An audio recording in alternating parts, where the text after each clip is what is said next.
Hi everyone, it's me Carbundance. Welcome back to another topic video.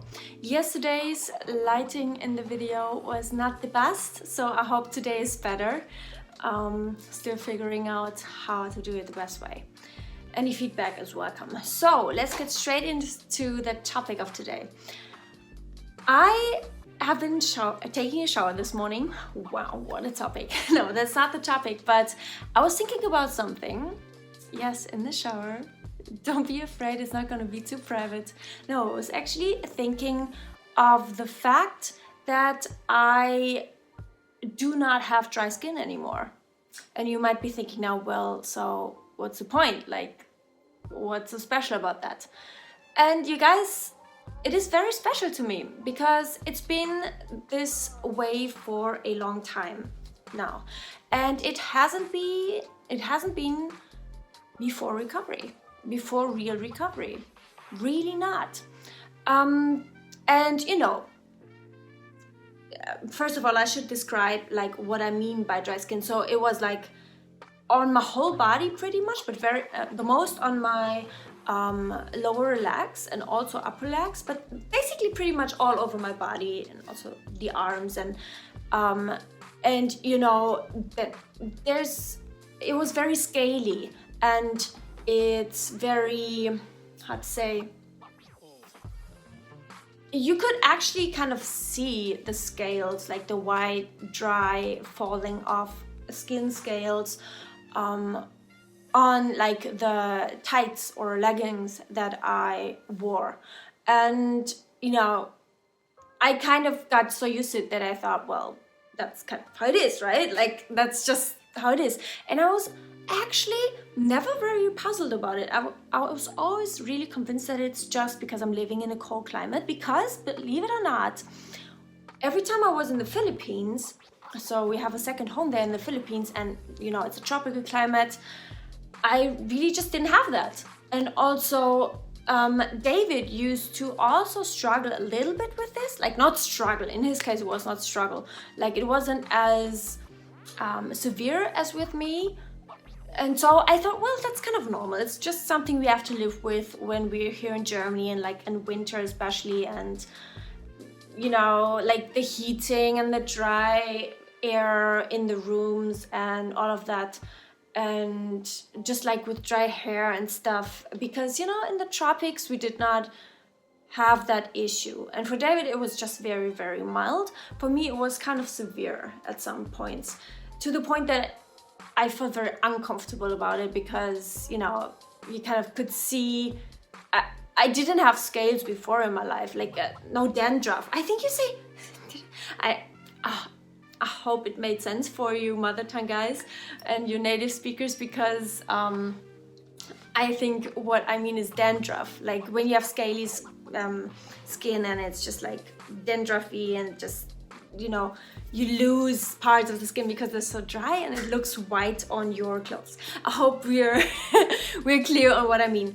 And so I just kind of got used to it. It's something that I got used to. And you know, there's people who will say, well, that's because you were vegan. And I don't personally believe so. What I do believe, and also first I want to say, there's also people who will say, well, you just have to exfoliate your skin more, and that's just something you have to do. But I also don't believe this.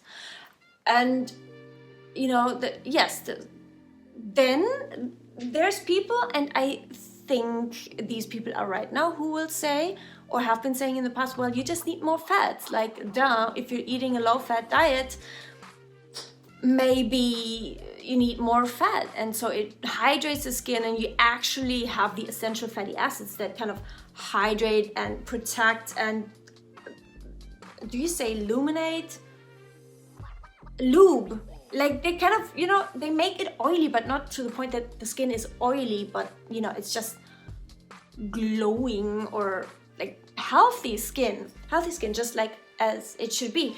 But you know, there's people like, for example, Dr. McDougall, who say, you know, every drop of oil or fat you will eat, you will wear on your skin, it will be visible on your skin, and it will feed acne and all of that stuff. And that was part of what made me scared of eating fats, because I also have a past of acne. And I just, you know, my eating disorder just grabbed onto anything that it could find. And that was just another reason for me to avoid fats, because obviously they're so terrible for me. But I have come to know, and I just want to tell you today, they really are not bad for you. If anything, they are essential to you, like for you, and they are very good for you. Yes, we do not need tons of fat and like just take in only fat and like hone in on the fat all of the time just for the sake of it over the whole life long.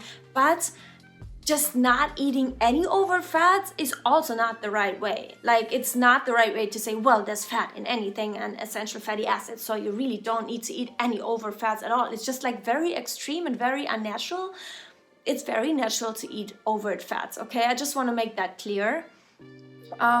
Because people with restrictive eating disorders like to just have this kind of rigid rule, well, I don't eat any kind of over fat, or I, you know, it's like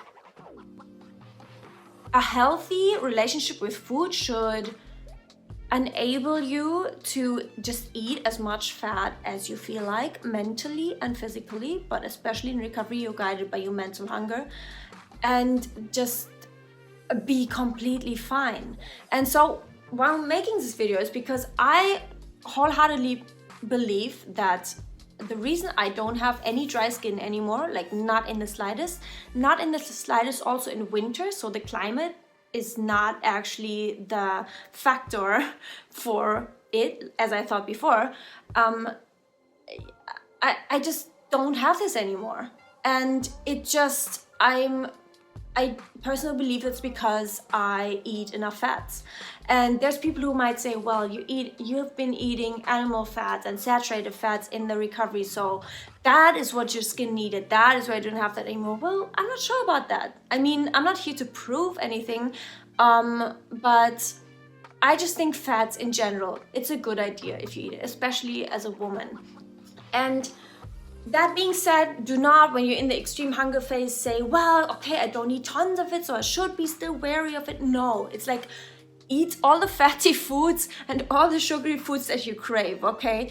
That's what I did. I'm just here to tell anyone, like over the whole life long, it's really not a good idea to say, well, my body doesn't need any extra fats, and so I'm just gonna make this rule and not eat any fats. It's like, it doesn't make any sense. And I just wanted to take my not dry skin anymore as an occasion, an opportunity for you guys to just remind you of the goodness of fat for your body, physically and also mentally. Because no human ever in nature would have, you know, because many people argue with it's not natural to eat a lot of fat. Well, yes, but also no human ever in nature went through nature and said, well, there's coconut, but there's fat in it, and so I will not eat it. It's like, it's not gonna happen, and it has never happened in nature. They didn't even know that there might be such thing as a macro or micronutrient in there, and that's why they would eat or not eat, or would not eat any kind of food. So yes, I hope this was kind of inspirational. Let me know if you guys are struggling with the topic of fat or with dandruff or dry skin. Yes, and I will see you next video. Bye.